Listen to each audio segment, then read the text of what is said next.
नमस्कार दोस्तों, all India anganwadi news channel की आज शाम की सच्ची खबरों में आप सब आंगनबाड़ी सेविका सहायिका मिनी और सभी भाई बहनों का स्वागत है। सभी को ईद मुबारक हो और साथ ही साथ आप लोगों को आज शाम के वीडियो में बहुत सारी जानकारी हम देने वाले हैं, तो पूरा वीडियो ध्यान से भाइयों बहनों देख करके जाना। यहां पर एक बात और आपको बता दें, चैनल को भी सब्सक्राइब कर लीजिएगा। अगर आपने इस चैनल को हमारे सब्सक्राइब नहीं किया है तो कर लीजिए। वीडियो पसंद आए तो लाइक भी कर देना। यहां पर आप देखिए, मेरे पास एक मैसेज आया है, कार्तिकेय के नाम से भाई हैं और उन्होंने एक ये मुझे मैसेज भेजा। इनका मैसेज क्या लिखा हुआ वो जरा हम पढ़ के सुनाते हैं। लिखा है दिनांक 11 जून, मई माह का मानदेय इन्होंने लिखा है वह पिछला बकाया 25,000 रुपया भी खाते में आ गया है। सुधांशु जी एडवांस में या कैसा माजरा है, थोड़ा डिटेल में बताएं। तो अभी आपने हमें अगर उसका प्रूफ भी भेजा होता, जैसे बैंक का यानी पीएफएमएस के जरिए जब आप चेक करती हैं मानदेय आता है, अगर 25,000 आया है तो हमको उसका थोड़ा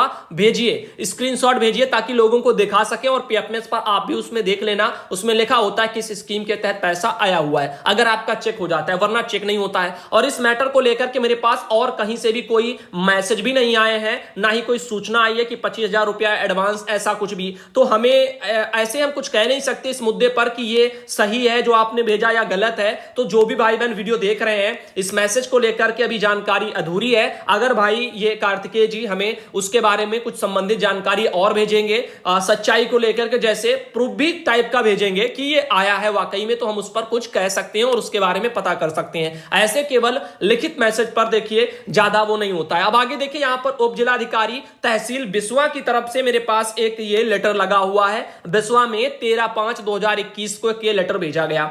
इसमें उन्होंने लिखा है कि वर्तमान में स्वास्थ्य विभाग की टीम जो है वो अपने वहां पर कोविड-19 टीकाकरण के विशेष जो है आयोजन वहां कराए जा रहे हैं। तो उनमें निगरानी समितियों के जो सदस्य हैं उनका सहयोग वगैरह लिया जा रहा है। तो उन्हीं कामों को लेकर के यहां पर जानकारी लिखी हुई, उपजिलाधिकारी का आदेश है, निगरानी समिति के जो लोग हैं वो अपना जो महत्वपूर्ण जानकारी है घर घर जाकर के अपना इकट्ठा कर रहे हैं, सर्वे वाले काम कर रहे हैं। नीतू वर्मा बहन ने अपने वहां से जानकारी भेजी थी, बहन को भी धन्यवाद। फिलहाल के लिए हम अगले जो है बातों पर आते हैं। अगले जो मैसेज है, जो खबरें हैं, जो सूचनाएं आपके काम आएंगी। जैसे लिखा है, हेलो सर, एक जानकारी लेनी है, बच्चे की लंबाई की जो मशीन है वो नहीं मिली है। सुपरवाइजर जो है प्रेशर डाल रही है कि अगर बच्चे का वजन नहीं दिया तो 1 मंथ की सैलरी नहीं आएगी। ये हमारे विभागीय जो अधिकारी हैं वो सब बस एक ही धमकी देते हैं, कौन सी, अगर ये काम नहीं करोगे तो 1 महीने का मानदेय नहीं आएगा, अगर वो काम नहीं करोगे तो आपका मानदेय रुक जाएगा, अगर आपने ऐसा नहीं किया तो आपकी सेवा समाप्ति हो जाएगी। कहने का मतलब है कुछ भी हो, छोटा बड़ा, सब में मानदेय की धमकी और नौकरी छीनने की धमकी। अब देखिए, इनका कहना कि कोई हेल्पलाइन नंबर हो तो बताने का कष्ट करें। देखिए, हेल्पलाइन नंबर जब सरकारी आदेश आते हैं किसी भी टीम को लेकर के, जब बनती हैं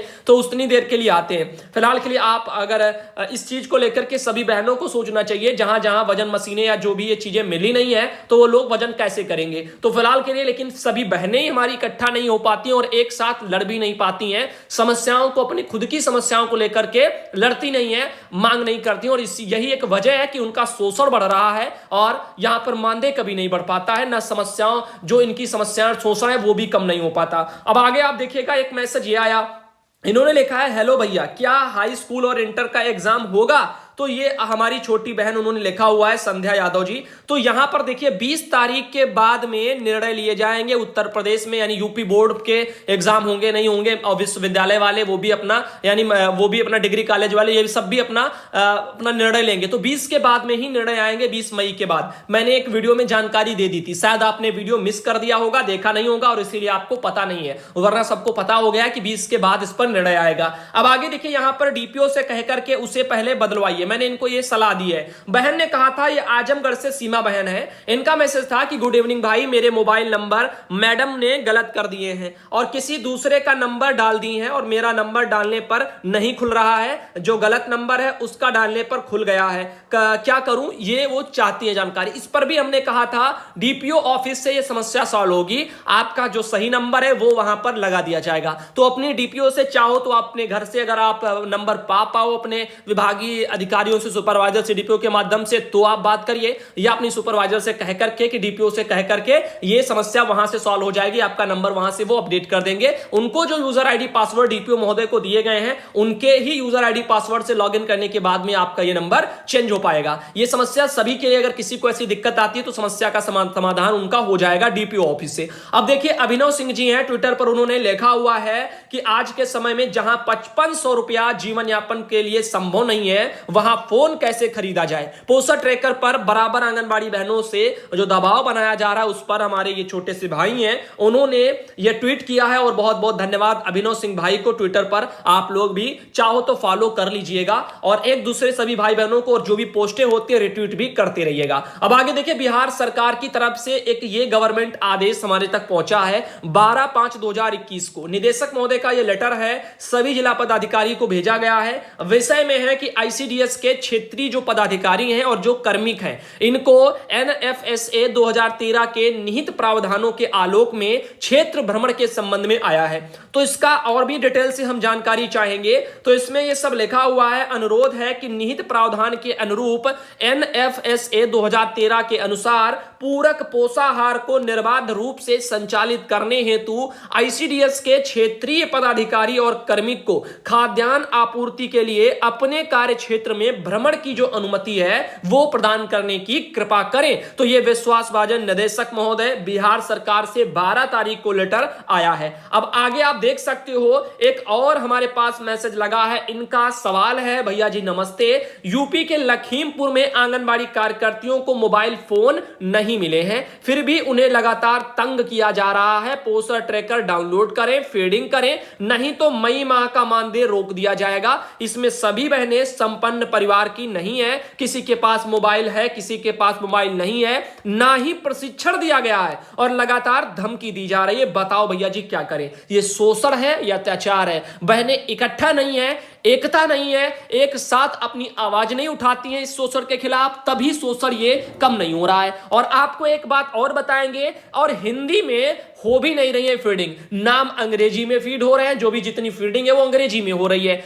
पोस्टर ट्रैकर एप्लीकेशन तो हिंदी और अन्य 11 भाषाओं में, यानी टोटल 12 भाषाओं में हो जाती है, लेकिन जो अंदर फीडिंग है वो केवल अंग्रेजी में होती है। और बहुत सी बहनें हमारी, आप सब जानती हैं कि अंग्रेजी सब बहनों को नहीं आती है। अगर वो कहीं बाहर से भी फीडिंग करवा लेती हैं, उसके बाद वो क्या करेंगी? जो अंग्रेजी आती ही नहीं है तो वो नाम वाम कैसे पढ़ पाएंगी और कैसे फिर उनमें टीकाकरण या अन्य जो काम करने हैं 0 से 6 आपके माँ वाले, उनमें उनके टीकाकरण या गर्भवती धात्री, उनमें जब गृह भ्रमण में जो भी अपडेट करना होगा, 3 डॉट पर जाने के बाद में जो नीचे आते हैं ऑप्शन, उनमें खुलता है, तो उनमें जाकर के बाकी के आगे के काम वो कैसे करेंगी? नाम ही जब वो अंग्रेजी में फीड हो रहे हैं, पढ़ नहीं पाएंगी तो दिक्कत हो जाएगी। तो विभाग से गुजारिश है, इसको हिंदी वर्ग में भी जो है अपने मोबाइल पर यानी पोस्टर ट्रैकर एप्लीकेशन में थोड़ा बदलाव करिए, इसमें फीडिंग को हिंदी लैंग्वेज में सपोर्ट करने के लिए कोशिश करिएगा। अब आगे देखिए, बहनों को प्रशिक्षण भी नहीं मिले हैं, लेकिन चलो हम all India anganwadi news channel पर आप सबको हम बता चुके हैं, ऐसे ऐसे फीडिंग होगी, ऐसे ऐसे आप डाउनलोड करिए, ऐसे ऐसे सारी चीजों को कर लीजिएगा। तो वो तो बहनें कर लेंगी, लेकिन जिनके पास मोबाइल फोन ही नहीं है वो बेचारी क्या करेंगी? तो आगे देखिए, एक मैसेज और है, 13 तारीख को बहन ने ये भेजा था, श्रीमान सुधांशु जो है पटेल, भैया जी नमस्ते। इनका कहना है, भैया जी मैं मीना देवी सहायिका पद पर हूं, भैया जी मैं आपका वीडियो हर रोज देखती हूं, और भैया जी कृपा करके बताएं कि उत्तर प्रदेश में बदायूं में फॉर्म ऑनलाइन कब होंगे। तो बहन अभी बदायूं हो या अन्य कोई जनपद हो, कोई सूचना नहीं है कहां पर क्या चल रहा है, क्योंकि पिछली बार जब है 16 अप्रैल लास्ट डेट था, वो तो सब हम पिछले आदेश के मुताबिक आपको बता चुके। अगला आदेश कोई आया नहीं है, डेट बढ़ी है या क्या चल रहा है, किस जनपद का क्या हाल है। तो आप अपने जनपद में, अपने वहां जनसेवा केंद्र है वहां से या कैफे वाले, वहां से आप पता कर सकती है कि फॉर्म ऑनलाइन तो नहीं हो रहे। और क्योंकि और एक बात, अगर वो कहें कि फीस पड़ रही है, ऑनलाइन में फीस कट रही है, तो समझ जाना फेक है, क्योंकि आंगनबाड़ी भर्ती में ऑनलाइन फीस नहीं कट रही है। हाँ, फॉर्म जो भरेंगे जनसेवा वाले और कैफे वाले, वो अपना फॉर्म भरवाई का जो 50 रुपया जितना जहां लेते हो 50 रुपया वो उतना लेंगे, लेकिन फॉर्म में विभाग को एक भी रत्ती का भी चवन्नी नहीं कट रहा है, ये मैं आपको क्लियर कर दे रहा हूं। तो अपने वहां से भी पता कर सकते हो, या अपने वहां परियोजना कार्यालय यानी ब्लॉक से भी आप पता कर सकते हो, जो आंगनबाड़ी के वाले सब बने होते हैं ऑफिस वगैरह, वहां से भी पता कर सकते हो। लेकिन अभी फिलहाल के लिए ये जो मैं कह दूं कि सभी जनपदों में भाई ये भर्ती नहीं चल रही है, अगला विभाग की तरफ से निदेशक महोदय का कोई आदेश भी नहीं है, तो अभी भर्तियों का जो मैटर है वो शायद ठंडा पड़ा हुआ है। आगे जब कोई आदेश आएगा तो आपको सूचना उस पर दी जाएगी। परेशान मत होइए, ऐसे में आप घर में रहिए, सुकून से रहोगी। नई भर्तियों के लिए अभी आप चक्कर में मत पड़िए, काम का बोझ, और आप जानते हो बिहार में 2 साल हो चुका है और बहनों को अब जाकर के कहीं इतना संघर्ष करने के बाद मानदेय हाथ में लगा है, वो भी पूरा नहीं मिला, सब जगह नहीं मिला है। अब आप सोचिए नई भर्तियों में कितना लंबा यहां पर आपको काम तो आपसे ले लिया जाएगा जिस दिन आप नौकरी ज्वाइन करेंगे, लेकिन पैसा कब आएगा इसका कोई ठिकाना नहीं होता है। जो बहनें कर रही है नौकरी उनकी तो समस्याएं आप सब पहले से जानते हो। देखिए, पोषाहार ना मिलने पर आंगनबाड़ी कार्यकर्तियों ने प्रदर्शन किया है। अमर उजाला ब्यूरो जो यहां पर आप देखिए गरौठा से ये खबर छपी थी। इनका कहना है कि एसडीएम को ज्ञापन सौंपने जाती हुई आंगनबाड़ी बहनों की ये फोटो है। इन्होंने ये भी कहा कि द्वारकापुरी और जो है ग्यारहपुरी ऐसे लिखा हुआ है, ज्ञापुरी लिखा है, सॉरी। आंगनबाड़ी कार्यकर्ती अंजना गुप्ता, सुपरवाइजर पार्वती द्वारा अभी तक बाल विकास पोषाहार का यानी उसमें वितरण नहीं किया गया है। जब से समूह बने हैं तब से लेकर आज तक बाल पोषाहार वितरण नहीं कराया गया है। समूह की महिलाओं के बार बार कहने पर भी आंगनबाड़ी कार्यकर्ती अंजना गुप्ता एवं सुपरवाइजर पार्वती द्वारा बाल पोषाहार वितरण नहीं किया जाता है। बाल विकास कार्यालय से आई हुई खाद्य सामग्री को फोटो तो संपूर्ण खाद्य सामग्री की निकलवाई जाती है, जिसमें से कुछ की सामग्री का वितरण किया जाता है, बाकी खाद्य सामग्री की कालाबाजारी कर कागजों में खाना पूर्ति कर दी जाती है। तो ये देखिए महिलाओं ने उप जिलाधिकारी जो है गरौठा धीरेन्द्र प्रताप सिंह से कार्रवाई के लिए मांग की है। अब देखिए ऐसे हो रहा है शोषण, आप समझ सकते हैं कितनी समस्याओं का सामना जमीनी स्तर पर हो रहा है। लेकिन विभागीय जो अधिकारी होते काफी जो हमारे विभाग के अन्य तरह से उनके मेरे भगत के चलते ऐसे भ्रष्टाचारी होने के कारण काफी लोग परेशान हो जाते हैं। अब देखिए जिला बरेली से एक और मेरे पास मैसेज आया। इनका कहना है कि हमने पोषण ट्रैकर ऐप डाउनलोड कर लिया यानी डाउनलोड नहीं किया है, हमें विभागीय मोबाइल नहीं मिला है। मैडम बार बार कह रही हैं भाई कृपया बताएं हमें क्या करना चाहिए। देखो ऐसे ये मुद्दों पर भाई नहीं कह सकता कि आप ये डिसीजन ले, आप वो ले, क्योंकि कल को आपको विभाग ने कार्रवाई की तो आप कहेंगे भाई आपने कहा था डाउनलोड मत करिए। तो ये डिसीजन आपके होने चाहिए। आपके साथ शोषण हो रहा है तो आप उसके खिलाफ लड़िए, उसके खिलाफ आवाज उठाइए, आप सब अपनी एकता को बढ़ाइए। अपने साथ जब भी कुछ गलत हो तो उसका विरोध करिए। लेकिन अब यहां पर कुछ चीजें ऐसी होती है जिनमें आप अपनी समझबूझ भी दिखाएं, तो अपना मांग करिए, उन चीजों को करिए, या अपने घर में अगर फोन है तो अगर आप करना चाहो तो उससे करिए, जैसा आपको ठीक लगे। हमारा समझाने का दिखाने का फर्ज होता है, मैं उतना बखूबी निभा रहा हूं, और बाकी ये डिसीजन आपके भी होने चाहिए, क्योंकि नौकरी जॉब आप कर रही हैं। अगर हम कहेंगे ऐसा करो वैसा करो तो लोग फिर हमको कहेंगे ये देखो काम ना करने के लिए लोगों को सलाह दे रहा है, जो कि एक तरह से गलत होता है। तो इन चीजों को आप समझिए, अंतर बीच का समझिए। इसीलिए मैं कहता हूं खुद के डिसीजन लीजिए।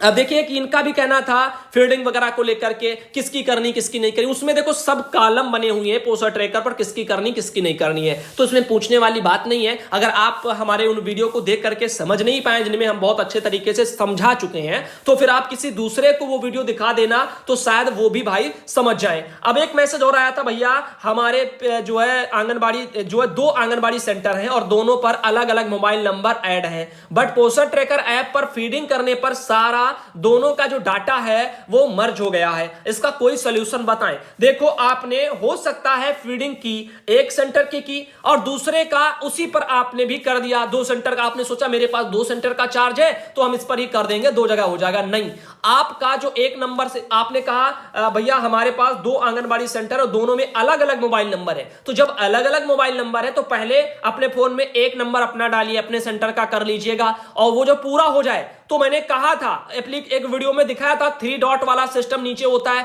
वहां से आपको लॉग आउट करने का ऑप्शन मिलता है। जब आप वहां से लॉग आउट करेंगी फिर आप दोबारा जो दूसरा मोबाइल नंबर है दूसरे सेंटर का वो डालेंगे और फिर आपका दूसरा सेंटर दो लोगों का खुल जाएगा, उसमें आपका डेटा नहीं शायद शो करेगा, तो वहां पर आपको करना है। हो सकता है आपने एक ही लॉगिन किया हो और उसी में सारा भर दिया हो, ये भी हो सकता है। तो जैसा है या जो भी है, तो यहां पर सोच समझ करके थोड़ा प्रयास करना, या अगर आप में दोनों मोबाइल नंबर से लॉगिन करने पर डालने पर आप ही का नाम आ रहा है दोनों जगह, तो फिर दिक्कत वाली बात है। तो इस मैटर पर आप अपनी सुपरवाइजर को भी अपनी समस्या बताना, विभागीय अधिकारी कुछ ना कुछ पोर्टल के जरिए करेंगे और नाम वाम चेंज करने का जो प्रोसेस होगा वो भी आगे किया जाएगा।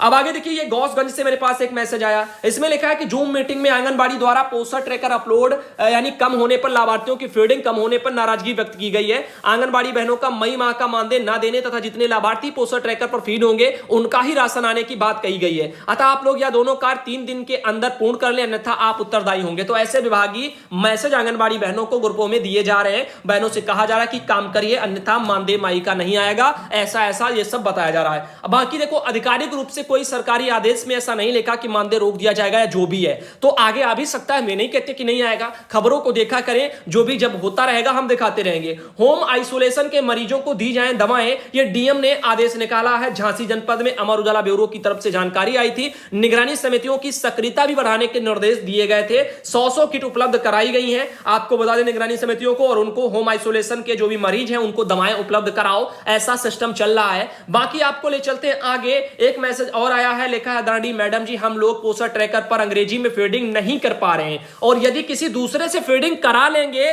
तो उसे पढ़ भी नहीं पाएंगे, तो फिर काम आगे कैसे करेंगे, क्योंकि अब तक हिंदी में लिखने पढ़ने का काम करते रहे हैं। अतः आपसे सविनय निवेदन है कि पोस्टर ट्रैकर हिंदी में कराने की कृपा करें, अति कृपा होगी। आंगनबाड़ी कार्यकर्ती राजेश्वरी मिश्रा, ये लेटर डीपीओ को भेजा है, बहन ने हमारी लिखा, तो बहुत अच्छा किया आपने। और ऐसे हमारी सब बहनें अगर समस्याओं को बताएं अपने अधिकारियों को कि ये हमें पढ़ने वढ़ने में दिक्कत आएंगी, हम क्या करेंगे, आप इसमें हिंदी वर्जन में लाइए, फीडिंग हम कर लेंगे। और सबसे जरूरी तो ये था, सबसे जरूरी बात, कि जो फीडिंग थी ये सुपरवाइजर बहनों के माध्यम से होनी चाहिए थी, यानी उन पर ये काम आना चाहिए था, उनको विभाग फोन दे देता, क्योंकि आंगनबाड़ी बहनें हमारी बहुत ज्यादा हैं। अब आंगनबाड़ी बहनों को फोन ना दे करके सुपरवाइजर बहनों को फोन दिए जाने चाहिए थे, वो अपने पास से एक्सेस करती फीडिंग वाला जितना भी पूरा प्रोसेस है। आंगनबाड़ी बहनों का बस काम ये होता कि वो सूचनाएं अपने सुपरवाइजर बहनों को देती जाए, वो अपना आसानी से फीडिंग करवाती जाए, और वो अंग्रेजी अपना पढ़ भी लेंगी, और आंगनबाड़ी बहनें को ये अंग्रेजी और फंग्रेजी इन सबसे मुक्ति भी मिल जाती, तो काम भी आसान हो जाते। लेकिन यहां पर आप देखिए, और फीडिंग में कोई जो है ये भी एक दूध का क्लियर हो जाता। मान लीजिए बहुत से जगह हो सकता है आंगनबाड़ी बहनें बहुत ज्यादा बच्चे फीड करते हैं, इतने मौके पर हो भी ना, संभव हर चीजें हैं, तो सुपरवाइजर बहनें वो अगर फीडिंग करती तो विभागीय अधिकारी ऊपर वाले जो है जैसे डीपीओ महोदय, उनका भी थोड़ा प्रेशर रहता सुपरवाइजर पर भी, और वहां पर अगर कहीं गलत फीडिंग हो भी नहीं पाती, सुपरवाइजर भरती, तो उनके ऊपर ज्यादा दिक्कत होती। तो यहां पर जो भी था वो अपने अपने अकॉर्डिंग होना चाहिए था, लेकिन सारी फीडिंग सारी जिम्मेदारी बड़ी बड़ी आंगनबाड़ी बहनों पर आ गई है, और काम बढ़ गया है। बहनें बाहर से कराती तो पैसा जा रहा है, मोबाइल मिले नहीं है, रिचार्ज का पैसा नहीं मिलता है, तो समस्याएं हैं चारों तरफ। हम चाहते हैं फीडिंग का जिम्मा सुपरवाइजर बहनों पर गवर्नमेंट दे, तो इसमें थोड़ी और सहूलियत आंगनबाड़ी बहनों पर हो जाएगी, क्योंकि मानदेय कम है, काम हो नहीं पा रहा है उनका, पढ़ने लिखने में भी बाद में दिक्कत आएंगी, हिंदी में फीडिंग है नहीं, तो समस्याएं हैं। आगे देखिए, गाजीपुर से एक मैटर आया है, 11/5/2021 को ये निकला है। जिला कार्यक्रम अधिकारी ने अपने वहां के जो है यहां पर बाल विकास प्रधानाधिकारी को जो है भेजा है। इसमें उन्होंने लिखा हुआ है, ये देखो, एक निगरानी समितियां जो कार्य कर रही हैं उन्हीं से मैटर जुड़ा हुआ है। ये आपका गाजीपुर में नंबर भी दिया हुआ है, इस नंबर के जरिए जो है मोबाइल नंबर का भी सब लोग उपयोग अपने वहां पर कर सकते हैं। एक कमांड सर्विलांस कमांड टाइप की बनाई गई, इंटीग्रेटेड कमांड सर्विलांस वगैरह बनाई गई है, तो सहायता नंबर है। लेकिन ये सहायता नंबर आप जानते हो कोई भी मिलाओ तो लगते हैं नहीं। अब नीचे यहां पर देखिए, बहनों को काम भी सौंप दिए गए, आंगनबाड़ी बहनें और मुख्य सेविका बहनें ये सब अपने अपने कामों को निभाएंगी, ऐसा करके पूरा मैटर है। तो ये मैटर वही वाला है कि अपना घर घर जाओ, सर्वे करो, कोई अगर बीमार है तो उनकी जो है जानकारी खंगालो, बस ऐसे ही वाला पूरा सिस्टम है। हम आगे आपको ले चलते हैं, एक मैसेज और दिखाते हैं। भैया जी, ऐसे कोरोना में जो है राशन वितरण बहन कर रही है हमारी, और ये कामनी त्रिवेदी है लखीमपुर वगैरह से। एक मैटर और आपको दिखाते हैं, एक मैसेज आया, भैया जी नमस्ते, मैं आंगनबाड़ी सहायिका सुलोचना साकेत ग्राम वगैरह, शायद अगदाल लिखा हुआ है, रामपुर, और उनका कहना है कि एमपी से हैं और मेरा मानदेय अप्रैल माह का नहीं आया है, क्या प्रॉब्लम है भैया, आपके न्यूज देखती रहती हूं। तो बहन होस्ट, मैंने कहा कि एमपी में एक साथ मानदेय हर जिले में नहीं आ रहा है, तो अगर आपका ही आपके जिले में नहीं आया तो एक दिन इंतजार कर लीजिएगा, खातों वातों में हो सकता है लगा हो या बाद में आ जाएगा। हर जगह मैटर अलग अलग चल रहे हैं, अब ये क्यों हो रहा है ये मुझे नहीं पता, क्योंकि छुट्टियां वुट्टियां या अन्य तरह से विभागीय अधिकारी शायद कार्यालय में नहीं बैठते हैं, जो भी है वो अपनी जिम्मेदारी समय पर नहीं निभा रहे हैं, और मानदेय वगैरह में इसीलिए अनियमितताएं देखने को मिल रही है। काफी जगह किसी का आता है, किसी का नहीं आता है, तो ये शायद हो सकता है पोस्टर ट्रैकर पर काम को लेकर के, क्योंकि एमपी जैसे स्टेट में वहां पर पोस्टर ट्रैकर पर काम पिछले 1 साल से बताया जा रहा हो रहा है, तो ये चीजें हैं। आगे देखिएगा, एक मैसेज और है, अनिल भाई है, उन्होंने लिखा, हम होम आइसोलेशन के मरीज को दी जाए दवाएं, डीएम का आदेश था, और ये भी जो मैटर था वो इन्होंने ही भेजा था, इनको भी बहुत बहुत धन्यवाद। साथ ही एक मैसेज और आया है, यहां पर आप देखिएगा, पोषाहार वितरण किया जा रहा है, और ये आंगनबाड़ी बहन है हमारी, विशाखा यहां पर लिखा हुआ है। आगे चलते हैं और आपको बताते हैं, एक मैसेज ये भी है कि राम सहारे कट रही है ग्रामीणों की रात और दिन। ये मैसेज भी मेरे पास एक पहुंचा है, इसमें भी काफी बातें लिखी हुई हैं और यहां पर आप देखिए जागरूकता की चर्चा करते हुए ग्रामीण वगैरह भी आपस में दिख रहे हैं। तो ऐसी सारी चीजें इसमें लिख करके आई हैं। फिलहाल के लिए हम चलते हैं अब आगे, ये तो सब चलता ही रहता है। एक मैसेज और आया है यहां पर, हमारी एक आंगनबाड़ी बहन है, उरई शहर से हैं और इन्होंने मुझे एक ये मैसेज किया हुआ है। फिलहाल के लिए इन्होंने अपना शायद नाम डाल करके नहीं भेजा हुआ है, बिना नाम के बहन आगे इन चीजों को ना शेयर किया करें। एक मैसेज और आया, यहां पर भी एक बहन है, यहां पर देखिए सर्वे बहन कर रही हैं और इनका माधुरी तिवारी बहन है, नाम लिखा हुआ है और फोटो भी काफी आई है सर्वे की। अब